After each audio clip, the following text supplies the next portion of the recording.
우리 이미자 집사님이 찬송하면서 거의 제가 할 간증의 내용들을 다 이렇게 하신 것 같아요.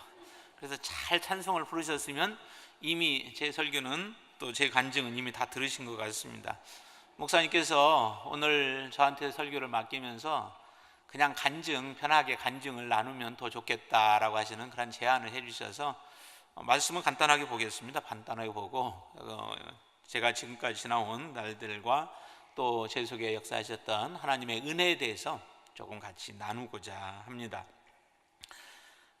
그 나누기 전에 먼저 제가 나는 왜 그리스도인이 되었는가라고 하는 그런 책에 보면은 천국의 사냥개라고 하는 내용의 시가 하나가 있습니다. 그 시를 한번 같이 우리가 보고 나누겠습니다. 자, 좀 읽으실 수 있죠? 같이 한번 보실까요?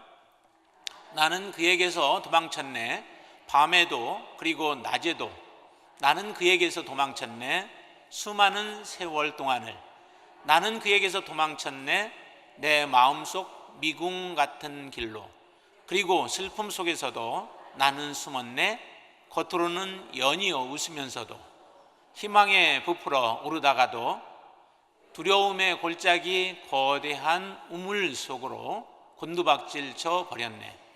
나를 따라오는 추적해오는 그 힘찬 발소리로부터 그러나 서두르지 않고 흐트러지지 않는 걸음걸이 일부러 속도를 내며 장엄한 긴박함으로 두드린다.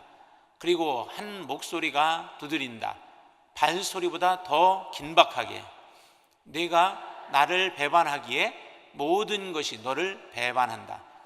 가여워라. 너는 알지도 못하는도다. 네가 얼마나 사랑받을 만하지 못한 존재인지. 너처럼 비천한 자를 사랑할 리 누가 있으랴. 오직 나 외에는. 내가 내게서 가지고 간 모든 것은 너를 해롭게 하려는 것이 아니라 내가 그것을 내 품에서 찾게 하려는 것이라. 일어나라. 내 손을 잡아라. 그리고 내게로 오라. 아멘. 내용이 좀 아내한테 이 얘기를 했더니 잘 이해를 하지 못할 것 같다고 하는데 여러분들 다 이해를 하셨을 것 같아요. 그렇죠? 왜냐하면 천국의 사냥개라고 하면 의미가 조금 우리가 사납게 느껴지고 또 부정적인 의미도 있습니다. 그러나 사냥개라고 다 그렇지는 않죠. 근데 사냥개에 무엇을 얘기하고자 하면 그 끈질김입니다. 하나님께서 천국의 사냥개처럼 우리의 영혼 한 영혼을 하나님이 붙드시고 또 하나님이 정하시고 부르셔서 그 영혼이 하나님 앞에 돌아오기까지 우리는 수없이 발버둥치고 하나님을 피해서 도망가기도 하고 때로는 숨기도 하고 낭망하기도 하고 또 빼앗기는 것 때문에 하나님 앞에 불평불만을 하고 그러지만은 하나님은 빼앗은 이유도 왜 빼앗았느냐? 우리에게 다시 그 소중함을 주기 위해서. 그리고 우리는 아무런 사랑받을 만한 가치도 없는 존재임에도 오직 하나님은 우리를 사랑해 주셔서 우리를 하나님의 자녀 삼아 주셨다라고 하는 그 하나님의 끈질김 때문에 끈질기게 물고 늘어지고 사냥감을 놓지 아니하는 그 천국의 사냥개와 같이 하나님 우리 한 영혼을 그렇게 붙드시고 지키시고 인도해 주셔서 우리를 하나님의 자녀 삼아 주셨다라고 하는 겁니다. 하나님이 한 번 딱 결심하시면 마음 잡수시면 그 마음을 돌이킬 수 없는 하나님의 그 놀라운 끈질김 때문에 하나님의 자녀로 우리가 지금 있다는 거죠. 제가 여러분들 앞에 또 우리 이렇게 여러분들 앞에 설 수 있는 것도 동일한 그런 모습입니다. 모든 사람들의 삶 속에서는 하나님이 이처럼 하나님의 끈질김이 다 있습니다. 여러분들의 인생 속에서도 가만히 이렇게 생각해 보면은 그 하나님의 끈질김이 얼마나 오랫동안 나를 붙들고 나를 놓지 아니하시고 포기하지 아니하셨는가라고 하는 것을 여러분들이 느끼시게 될 겁니다. 얼마나 우리가 고집스러웠습니까? 성경에 있는 인물들 가운데서도요, 모세의 삶 속에서도 하나님은 역사하시죠. 태어날 때부터 하나님은 역사하시기 시작하시죠. 좀 더 거슬러 간다면은 정말 만세 전부터 하나님은 모세를 붙드시고 하나님이 함께 해주시고 역사하시고 그러면서 부르셔서 하나님의 그 거대한 일 이스라엘 백성들을 이끌어내서 가나안 땅으로 인도하는 그 과정의 지도자로 삼으신 것입니다. 모세의 삶 속에 하나님은 놀라웠게 역사해 주셨죠. 태어날 때부터 하나님은 보호하셨고 그를 바로의 궁에서 자라가게 하셨고, 또 그곳에서 배우게 하시고, 하나님은 광야 가운데 그를 가게 하셨지만 그곳에도 하나님은 함께 계셨습니다. 함께 계시고 도우시고, 그러면서 그를 격려하시고, 때로는 그가 포기하도록 모든 것을 내려놓도록 만드시기도 하시면서 이스라엘 백성들을 맡기시는 그 긴 작업들을 하나님이 포기하지 아니하시고 하셨던 모습을 우리가 너무 잘 압니다. 때로는 이렇게 모든 생애 가운데 하나님의 역사하심이 있는가 하면은, 우리가 가만히 생각해 볼 때에 하나님은 단기간 내에 갑작스럽게 역사하신 것처럼 보여지는 사람도 있습니다. 그 중에 대표적인 사람이 누구냐면 사도 바울이, 우리가 볼 때는 어느 날 사도 바울이 갑자기 변화되어진 것처럼 우리가 느껴집니다. 그러나 사도 바울의 삶 속에서도 하나님은 한순간에 일을 하시지 않냐고 하나님의 놀라운 끈질김이 사도 바울에게도 있었습니다. 이전에 하나님을 사랑했던 사도 바울이 예수 그리스도를 믿고 예수 그리스도를 증거하고 그 복음을 위하여 자기의 목숨을 내놓고 하나님 앞에 헌신하기까지는 하나님께서 그의 마음에, 때로는 양심에, 그의 생각 속에, 그의 사고 속에 하나님께서는 지속적으로 그를 두드리면서 말씀하셨다가 다메섹 도상에서 한번 빛을 비추시면서 그에게 말씀하시죠. 하나님이 이처럼 사울을 돌이키려고 하나님 수없이 노력을 하셨습니다. 그런데 그때마다 사도 바울은 그에 저항을 했죠. 금방 순응하지 않았습니다. 사도 바울이 예수 그리스도를 핍박했던, 예수 믿는 자들을 핍박했던 그 모든 것들이 사실은 하나님께서 사도 바울에게 역사하셨고 사도 바울에게 그의 마음을 두드리시고 움직이셨던 그런 과정들이었다는 겁니다. 그 과정을 통하여 사도 바울은 이제 깨어지고, 그리고 사도 바울은 하나님 앞에 헌신되는 인생을 살았습니다. 사도 바울과 이런 위대한 인물들만 하나님이 그 가운데 역사하신 게 아니라, 중요한 것은 저와 여러분들의 인생 속에서도 하나님은 그렇게 역사하셨다라고 하는 것입니다. 제가 하나님 앞에 실제적으로 나오게 되어진 경우는 대학교 가서 교회를 다니게 되었습니다.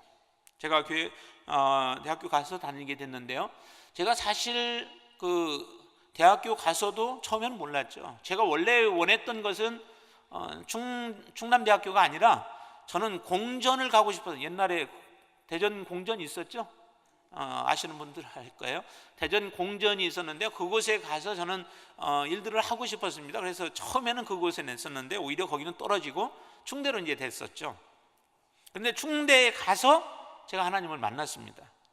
근데 제가 충대에 가서 만났다고 해서 그 즉시만 그때 하나님이 역사하셨을까? 아닌 것 같아요. 그 전부터 하나님은 제 마음속에 하나님에 대한 때로는 부정적인 생각들, 반감적인 어떤 그런 생각들이 있었지만은 그때에도 제 마음속에서는 하나님이 이미 역사하고 계셨다라고 하는 것이죠. 그리고 학교에 가서 이제 친구를 만나서 친구의 전도를 받게 되어져서 제가 하나님 앞에 결국에는 나오게 되었습니다. 그래서 처음에 믿음이 자라가는 과정 속에서 제 믿음의 성장을 보면은 크게 한 3번의 계기가 있었습니다. 믿음이 성장할 수 있는 그런 계기가 있었는데요, 그 계기 중에 하나가, 처음에 믿음 생활을 하려고 할 때에 제가 이제 대전에서 따로 저는 자취 생활을 하고 시골에 이제 부모님들이 계시기 때문에 제가 생활하는 것을 부모님들이 잘 모릅니다. 그렇죠? 얘기 안 하면 모르죠. 그래서 대전에 있으면서 교회를 나갔고 믿음이 조금 이렇게 성장했을 때에, 그때 이제 저는 이제 믿음에 대한 부분을 부모님에게 말씀을 드렸습니다. 그랬더니 부모님이 당시에 그 다른 것들을 믿고 계셨기 때문에 제가 말하는 것에 대해서 반응을 보이지 않습니다. 그리고 굉장히 격하게 이제 반응을 보이시죠.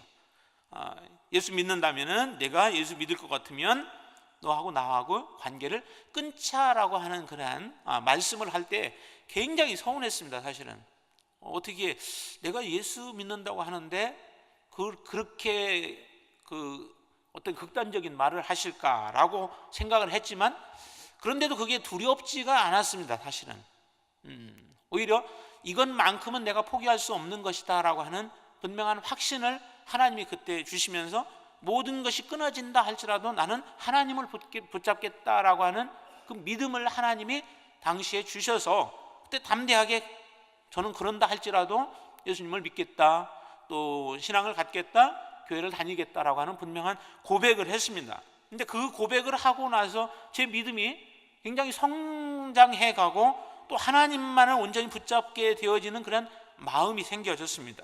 자, 그리고 이제 믿음 생활을 좀 하다가 또 한 번의 그런 일들이 생겼는데요. 그것은 제가 몸이 좀 아팠습니다. 대학교를 다니는 중에 제가 폐결핵이 걸려서 그때 좀 많이 아팠고요. 그리고 이제 저는 폐결핵이 걸리면 당시로는 그냥 조금 치료하다가 치료가 잘 안 돼서 마지막에 어떤 시골에 가서 사람도 안 사는 집에 가서 혼자 좀 생활을 하다가 그 다음에 마지막은 피를 이렇게 좀 뭐 토하면서 죽는 것, 그게 영화 같은 데 많이 나오잖아요. 그래서 그것이 실제적으로 이제 내게 임하는구나라고 하는 생각을 가졌었습니다. 그러다 보니까 이제 이제 모든 것이 끝이구나라고 하는 생각을 제 나름대로의 마음속에서는 갖게 되어졌죠. 그런데 그런 반면에 한쪽의 마음에서는 굉장히 편안함을 느꼈습니다. 왜 그러냐면 많은 사람들은 예수 그리스도를 알지 못하고 하나님을 알지 못하고 살다가 그들의 인생이 굉장히 허무하게 마지막 그들의 삶을 내려놓는 그 모습들을 많이 보았습니다. 그런데 저는 예수 그리스도를 믿음으로 인해서 나에게는 분명한 소망이 있는 것이죠. 내가 지금 예수님을 알지 못하고 지금 죽었더라면 어땠을까? 근데 지금 예수 그리스도를 내가 알고 믿음을 가지고 그래도 이 폐결핵에 걸렸으니까 이것은 너무 나는 행복한 자다, 복을 받은 자다라고 하는 그런 마음이 제 마음에 가득했습니다. 그래서 별로 그렇게 두려움이 없었습니다. 그러나 이제 학교에서 치료를 받으라고 해서 여러 가지 혜택 속에서 이제 약을 먹고 치료를 받고 그 와중에 이제 또 신체 검사도 받고 뭐 하면서 신체 검사를 받았더니 그때는 군대에 갈 수 없는 상황이더라고요. 폐결핵이 걸린 상태에서는 군대를 갈 수 없습니다. 그래서 1년 동안 더 치료해라. 그리고 나서 그때 다시 신검을 받아라 라고 얘기를 하시더라고요. 뭐 편안하게 약을 먹고 치료를 받았죠. 그때 이제 제 속에 치료를 받는 과정 속에 소망이 하나 있었는데 그 소망이 뭐였냐면은 정말, 왜냐하면 폐결핵이 걸려놓으면은요 호흡하는 게 이렇게 원활하지 못하잖아요. 그래서 호흡을 하려고 또 노래를 부르려고 하다 보면은 막 기침이 나와요. 그래서 기침 때문에 제대로 찬양을 할 수 없습니다. 그때 이제 소망이 하나가 뭐냐면 마음껏 좀 찬양을 좀 부르고 싶다. 찬양을 불러도 괜찮게 좀 해줬으면 좋겠다라고 하는 그런 소망을 가지고 있었는데요. 지금 이렇게 찬양을 해도 지금 괜찮잖아요. 하나님이 그 기도도 들어주셨는데 그때 이제 그렇게 하면서 치료를 이제 완전히 받고 이제 군대도 면제를 받게 되어지는 그러한 하나님의 아들이라고 하나요? 군대를 안 가는 사람들, 특별히 신의 아들, 뭐 그렇게 얘기하는데 그런 은혜까지도 받게 됐습니다. 자, 그때 제 믿음이 또 많이 성숙하게 되어지는 계기가 되었고요. 그리고 또 하나는 제가 이제 다른 교회에서 학생들을 맡아서 중고등부 학생들을 맡아서 가르칠 때가 있었습니다. 여기 오기 전에 다른 교회에서. 근데 그때 이제 어떻게 하다가 시간이 좀 굉장히 조금 약간 늦었습니다. 빨리 가야지만 그 예배 시간에 맞춰서 다다를 것 같아서 그래서 이제 급한 마음에 막 뛰어가고 뭐 뛰어가다 걸어가다 그렇게 해서 가서 예배 시간에 들어가려고 딱 가서 이제 갔는데 뭐 그냥 이제 소변이 마려워서 빨리 좀 얼른 보고 가야 되겠다 하고 화장실에 들어가서 소변을 보는 사이에 보고서 그런 것 같아요. 보고 나서 그러고서 갑자기 정신을 잃었습니다. 그게 이제 뛰어가고 하니까 혈압이 올라서 그랬던지 어지럼증이 있어서 그랬는지 그냥 그대로 쓰러져 버렸어요. 쓰러져서 시간이 얼마가 지나는지는 모르겠어요. 딱 깨어보니까 그래도 시간은 그렇게 많이 지나지는 않았던 것 같습니다. 제 기억에. 그래서 이제 빨리 다시 씻고 뭐 이렇게 해서 들어갔는데 그때 이제 그런 생각이 드는 거예요. 우리 인생이 언제 어떻게 마감될지 모르겠다. 지금 내가 그때는 젊잖아요. 학생들 학교 다니면서 이제 그걸 했기 때문에 그런데도 이렇게 되어지면은 누군가가 혹시 옆에서 돕지 못하고 넘어질 때 잘못 넘어지면은 그냥 이 순간 그렇게 우리의 인생이 마감될 수 있겠다라고 하는 그런 생각이 들더라고요. 그러면서 참 하루를 살더라도 정말 최선을 다해서 살아가야 되겠다라고 하는 그런 마음을 가지면서 하나님 앞에 내가 어떤 모습으로 서야 할 것인가, 어떤 자세로 서야 할 것인가. 그래서 그때 늘 생각이 오늘 하나님 앞에 간다 할지라도 내가 최선을 다하면서 부끄러움이 없는 모습으로 하나님 앞에 서야 되겠다라고 하는 결심과 결단들을 그때 이제 하면서 신앙생활을 하게 됐죠. 이렇게 한 3번의 경우들을 경험을 하면서 제 믿음에 있어서는 하나씩 모든 것들을 좀 내려놓을 수 있는, 그렇다고 해서 지금 뭐 완전히 내려놨느냐, 다시 또 뭐 붙잡은 것들이 많이 있죠. 그러나 그런 계기들을 통하여서 하나님 앞에 내려놔야 하는 부분들이 무엇인가라고 하는 것들을 느끼게 했습니다. 왜? 언젠가 하나님이 부르시면은 어느 누구든 그것을 지체할 수 있는 사람이 아무도 없지 않습니까?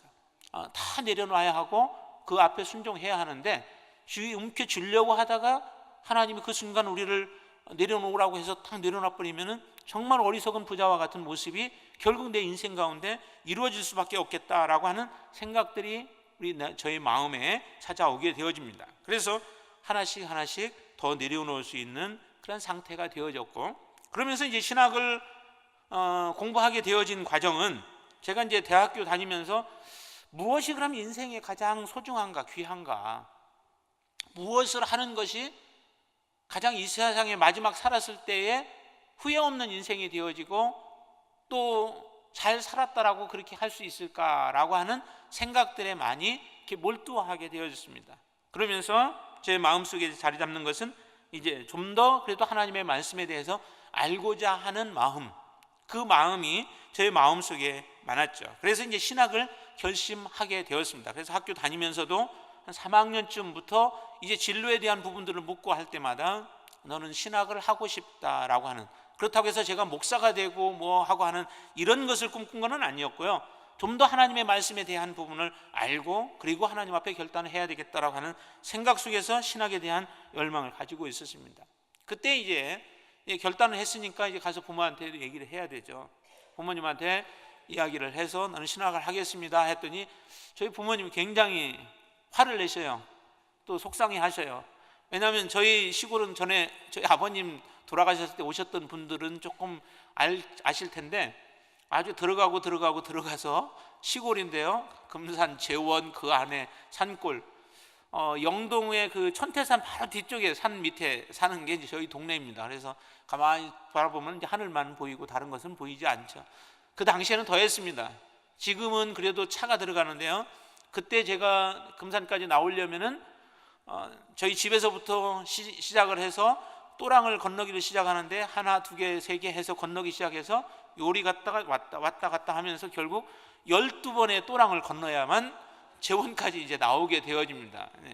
그렇게 되어지는 곳이기 때문에 사실 시골에서 저희 부모님이 원하는 것은 대학교에 딱 갔을 때 좋아하셨는데 그때 원했던 것은 뭐냐면은 가서 가장 편한 거는 뭐냐면 학교 가서 학교의 선생, 교사가 되어지는 게 가장 원해서, 그래서 저도 들어가자마자 이제 그 교직을 이수를 해서 교사가 되려고 준비를 하다가 이게 방향이 바뀌어져 버린 겁니다. 그래 놓으니까 이제 저희 어머님은 그게 굉장히 기분 나빠가지고, 그 기분 나쁜 게 누구에게까지냐면 저를 전도한 친구한테까지도 이제 기분 나빠하시는 거예요. 그 녀석 때문에 제가 저렇게 그냥 마음 바뀌어가지고 교사는 안 하고 하지 말라는 신학을 한다고 이제 그렇게 하니까, 그래서 처음에 학교를 가려고 하니까요, 저는 이제 너는 네가 알아서 학교를 가라는 거야. 알았습니다 하고 이제 제가 나왔죠. 그런데 마침 그때 하나님이 뭘 하셨냐면 소를 키웠었는데요. 소가 갑자기 죽었습니다. 제가 등록해야 할 그때쯤에. 근데 그거 딱 팔았더니 등록금 한 번 딱 될 만큼 돈이 나오더라고요. 그래서 그럼 한 번은 대주겠다는 거야. 한 번도 안 대주면 그래도 못 인정한 부모가 되니까 한 번은 대주겠다 해서 그 한 번을 대주고 나서 그 이후로는 못 대줬습니다. 그런데 딱 들어갔더니 나머지 부분들은 하나님께서 역사하시더라고요. 제가 이제 실학교 들어가면서부터 이 교회를 나오기 시작했습니다. 나오기 시작하고, 그런데 그때 이제 제가 대학교에 다니면서 그때 만났던 그 같은 대학교에 섬기는 교회를 섬기는 분들이 또 돕기도 하고, 신학교 다니면서 같은 동료들 가운데서 또 필요한 부분들 부족할 때마다 그렇게 채워주시기도 하셔서 다 이렇게 필요한 부분들을 하나님이 채워 주셨습니다. 이렇게 하셨는데요. 제가 이제 신학교를 사실은 가고자 했던 그 열망 중에 하나가 배우고자 하는 열망이 하나 있었다고 했고요. 또 하나가 뭐냐면은 질문을 하시는데, 그때 질문하는 게 이제 앞으로 어떤 사역을 하고 싶으냐라고 하는 부분을 이야기를 할 때 제 조카가 사실은 장애가 좀 있었습니다. 하나가 장애가 있었는데 그 아이가 고개도 제대로 못 가누다가 결국 이제 먼저 이 세상을 떠나게 됐죠. 그래서 그때 생각이 그거에 대한 충격이었던 것 같습니다. 제 마음속에 하나 가지고 있었던 충격이.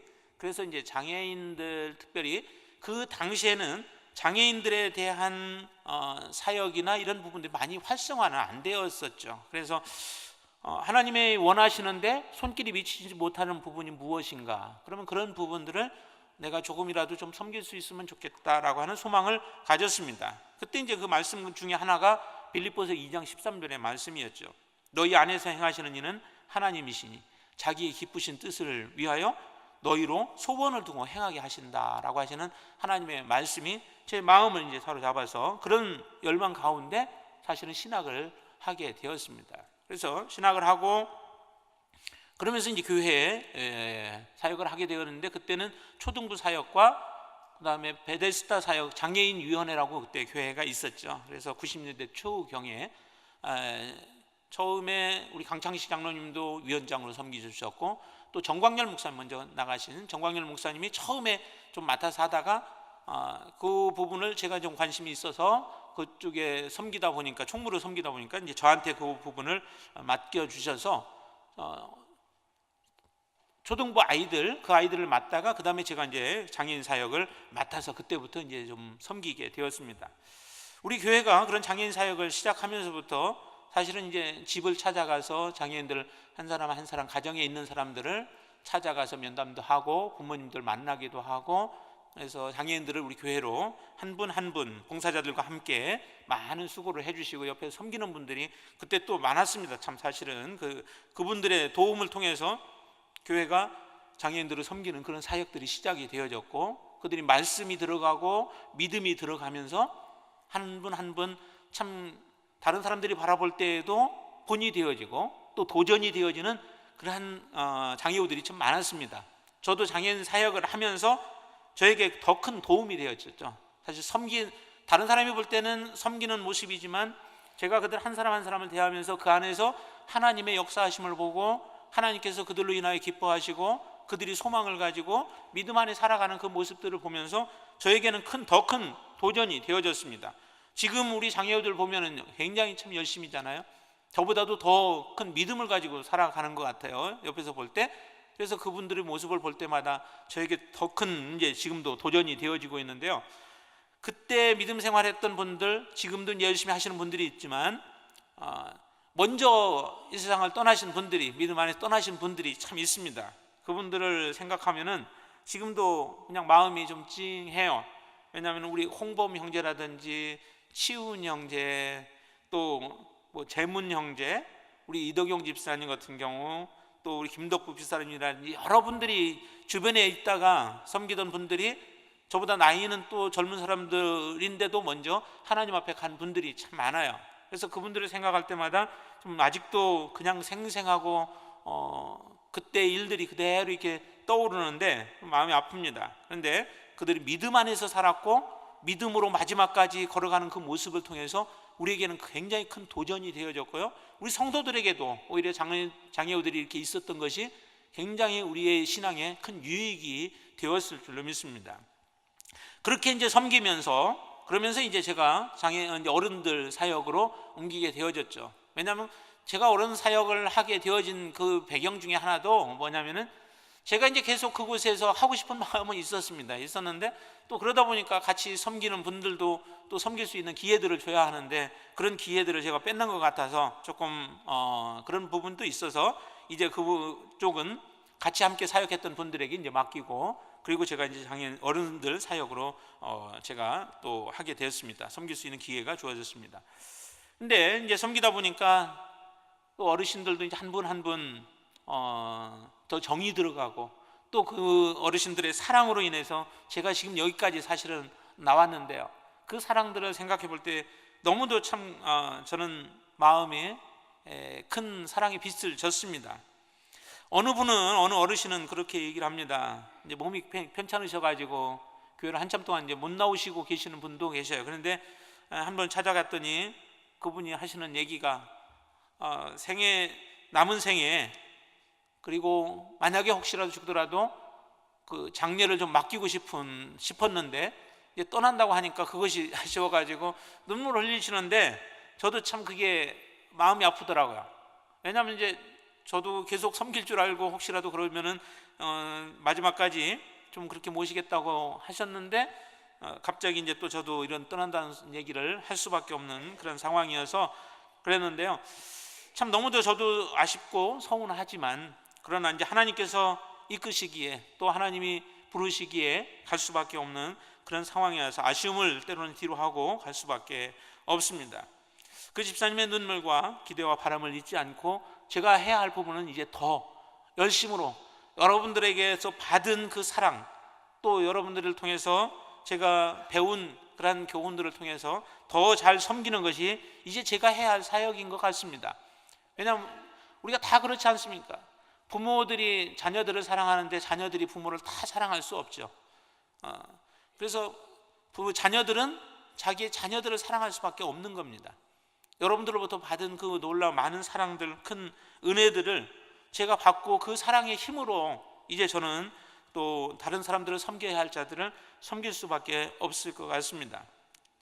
그렇게 하나님께서는 저의 이 사역들이 저에게는 참 굉장히 큰 의미가 있고, 또 때로는 힘든 여러 가지 과정들이 있었지만 그때에도 여전히 제가 견딜 수 있었던 것은 하나님의 사랑은 물론이지만 여러분들이 옆에서 격려해 주시고, 또 여러분들이 위해서 기도해 주시고, 또 여러분들이 옆에서 함께 해 주셨기 때문에 제가 지금 여기까지 사실은 서 있을 수 있었던 것입니다.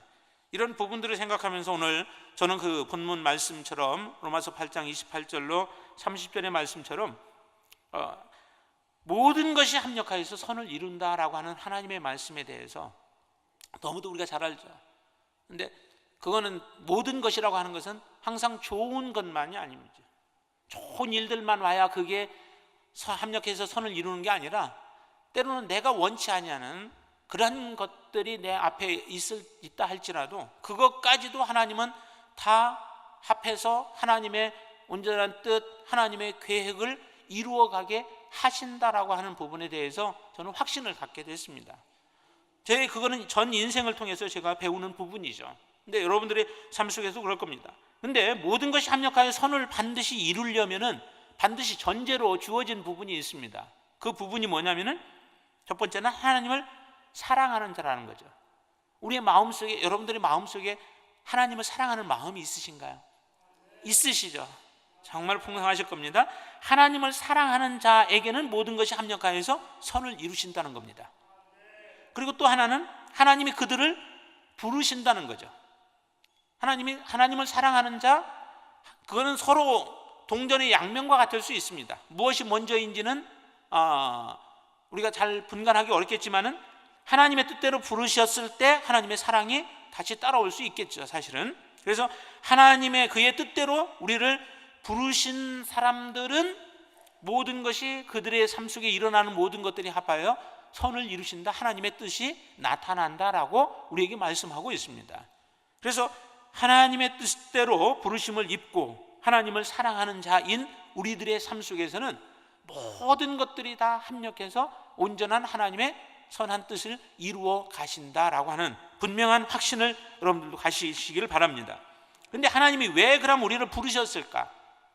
왜 하나님이 우리를 부르셨을까? 부르신 데는 분명한 이유가 있죠. 누구야 하고 부를 때는 분명히 목적이 있어서 부르시죠. 가장 좀 기분 나쁠 때가 뭐냐면은 불러놓고 아무 말하지 않을 때, 이건 도대체 왜 나를 왜 부른 거야? 얼른 불렀으면 그거에 대해서 뭔가 이유를 얘기를 해야 되는데 불러놓고 아무 얘기 안 해. 이게 가라는 얘기인지 오라는 얘기인지 하라는 얘기인지 말라는 얘기인지, 그런 것처럼 하나님은 우리를 부르셨을 때는 분명한 목적이 있습니다. 그 목적이 무엇이죠? 29절에 보시면 하나님 미리 아신 자들을 또한 그 아들의 형상을 본받게 하기 위하여, 예, 하나님의 아들 예수 그리스도의 형상을 본받게 하기 위하여 우리를 부르셨다는 겁니다. 그 부르심에 여러분들은 인정하시나요? 네, 여러분, 저와 여러분을 예수 그리스도의 형상을 본받게 하기 위해서 우리를 하나님이 부르셨습니다. 하나님은 그 목적을 반드시 이루어 내실 겁니다. 자, 그리고 또 하나, 미리 아신 자들을 그 아들의 형상을 본받게 하기 위해서 미리 정하셨으니 이는 그 많은 형제 중에서 또 맏아들이 되게 하려 하심이라 그러죠. 예수 그리스도의 형상을 본받게 하기 위함도 있고, 또한 우리로 하여금 하나님의 맏아들이 되게 하기 위해서 우리를 부르셨다라고 하는 겁니다. 하나님께서 이처럼 우리를 부르셔서 예수 그리스도의 형상 본받게 하고, 그리고 예수 그리스도의 맏아들이 되게 하실 것입니다. 하나님의 부르심은 이거는 취소가 없습니다. 그 부르심이라고 하는 말에는 결코 사람이 그 가운데 개입해서 할 수 있는 것이 없는 거예요. 그래서 죄가 때로는 우리에게 따라오기도 하지만은 그 죄로 인해서도 하나님의 부르심을 취소할 수 없고, 또 우리가 무엇을 만들거나 파기하는데, 하나님께서 만들거나 파기하는데, 우리를 예수 그리스도의 형상을 만드는데, 또 아니면은 우리를 하나님의 맏아들로 만드는 데에 우리가 그 가운데서 어떤 영향을 끼칠 수 없는, 관여할 수 없는 그런 부르심이라고 하는 겁니다. 이거는 완벽한 부르심이에요. 하나님이 반드시 우리를 예수 그리스도의 형상으로 만들고 그 다음에 맏아들로 우리를 만들어 주실 것입니다. 그런 부르심으로 하나님이 우리를 부르셔서 그 다음에 우리를 의롭다 하시고 우리를 영화롭게 하나님은 행하실 하나님이십니다. 그렇게 행하실 하나님이시기 때문에 우리 삶 속에서 일어나는 모든 일들 하나하나, 그 모든 것을 통하여서 하나님은 우리를 선을 이루신다는 겁니다. 하나님의 완벽한 모습의 하나님의 자녀 예수 그리스도를 닮은 자로 우리를 만들어 내실 겁니다. 내실 그 하나님을 우리가 찬양하고, 내실 하나님을 우리가 의지하면서 믿음으로 살아가는 것이 우리가 해야 할 일인 줄로 믿습니다. 그래서 저의 고백은 그렇습니다. 나의 나된 것, 아까 우리 집사님 부르셨죠? 말씀하셨죠? 나의 나된 것은 하나님의 은혜로 된 것이라. 제가 여기 서 있을 수 있었던 것도 그 시골에, 그래서 교사만 되어도 개천에서 용이 났다고 할 만큼 그런 곳에 있던 저를 하나님이 이곳에서 여러분들을 오랫동안 뵙고, 또 부족하지만 섬길 수 있게 해주셨고, 또 이처럼 개척을 할 수 있도록까지 인도해 주신 그 모든 게 하나님의 은혜요, 또 여러분들의 사랑이요, 여러분들의 기도요, 여러분들의 도움인 줄로 믿습니다. 저는 이런 여러분들의 사랑과 은혜를 입은 자입니다. 하나님과 대흥교회와 모든 성도님들께로부터 저는 빚진 자입니다. 그래서 때로는 사도 바울이 얘기한 것처럼 너희가 다른 어떤 빚도 지지 말고 사랑의 빚 외에 다른 것은 지지 말라라고 이렇게 말씀해 주셨는데, 저는 사랑의 빚 외에도 물질의 빚도 여러분들에게 많이 졌습니다.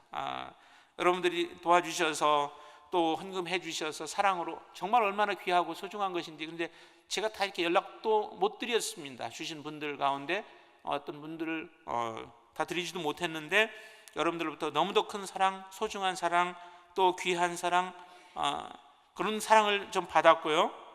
그런 사랑의 빚진 자로서 제가 이제 남은 생에 제게 맡겨진 그 대흥 세종교회에서 더 아름다운 열매와 좋은 소식들로 여러분들에게 전해드리는 것이 제가 해야 할 그런 여러분들에게 마땅한 도리이고, 또 하나님 앞에 그것이 영광과 기쁨을 돌리는 삶인 줄로 믿습니다.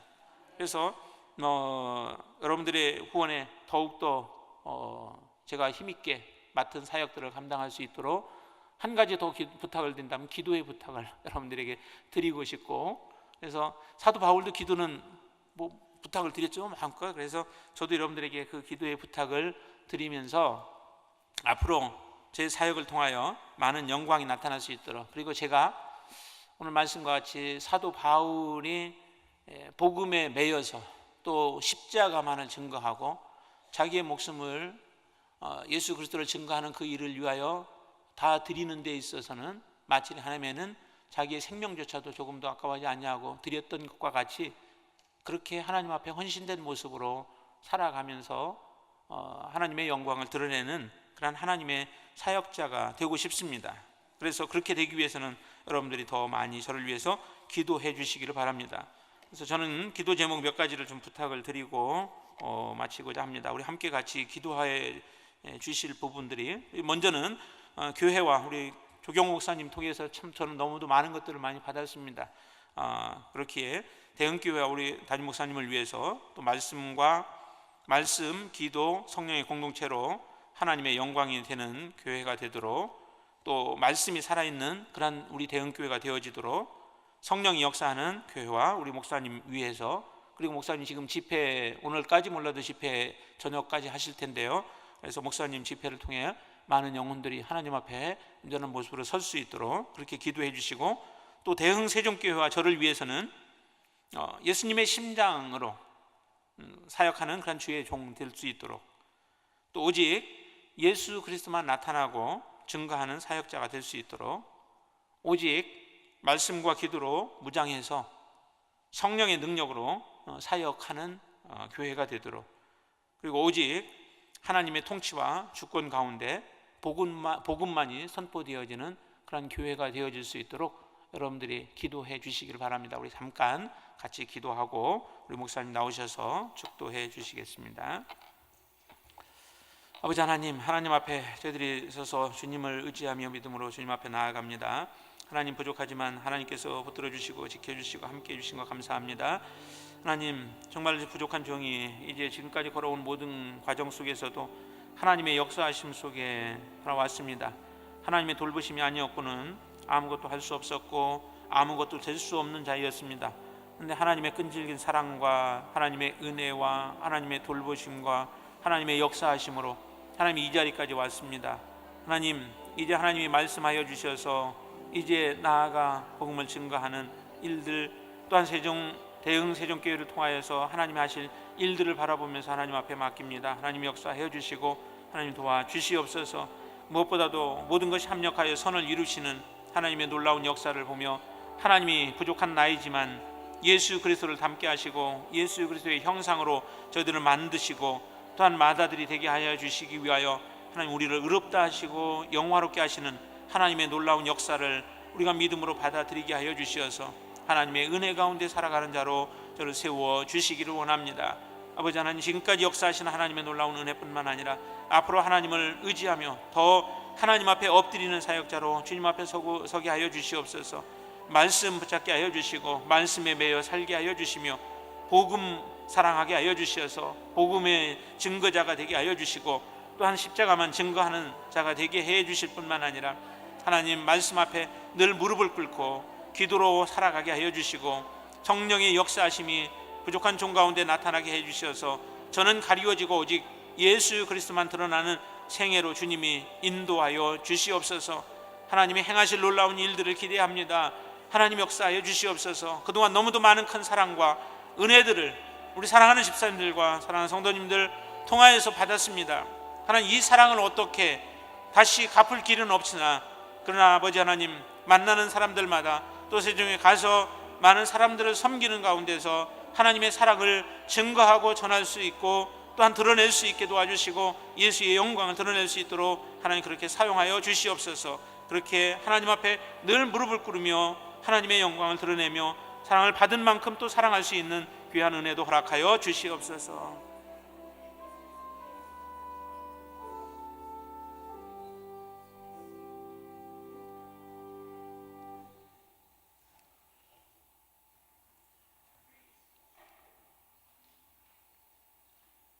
하나님의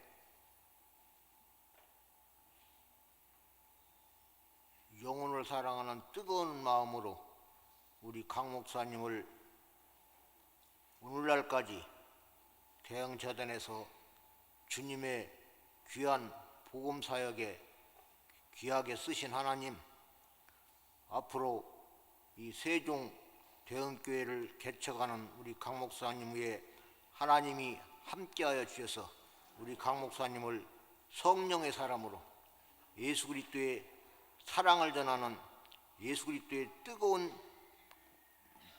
마음에 주님 사랑을 주시고 또한 주의 생명의 복음을 능력 있게 전하는 주님의 종이 되게 하시고 또한 성도들을 믿음으로 잘 양육하는 선한 목자가 되게 하여 주셔서 하나님의 나라 확장에 천국 확장에 영혼 추수에 귀한 추수꾼으로 크고 귀하게 능력 있게 주님이 쓰시고 영광 받아 주시옵소서.